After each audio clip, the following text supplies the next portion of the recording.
Lembaga Dakwah Islam Indonesia (LDII) Kota Banda Aceh menyemarakan Hari Raya Idul Adha 1445 Hijriah dengan menyembelih puluhan hewan kurban.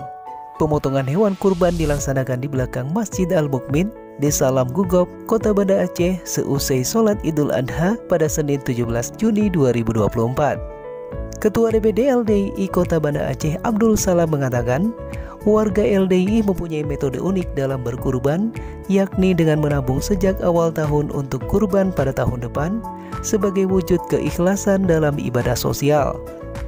Dengan cara tersebut, warga LDII yang berkecukupan maupun yang kurang mampu bisa melaksanakan kurban dengan metode patungan. Tahun ini kita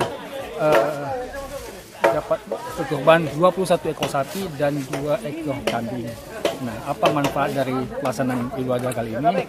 Yaitu pertama meningkatkan ketakwaan kita kepada Allah.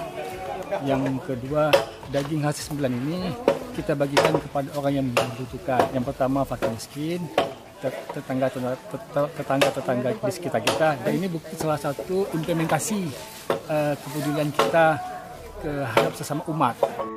Setelah pemotongan, daging kurban yang telah disiapkan dibagikan kepada masyarakat sekitar yang sudah menerima kupon sebelumnya.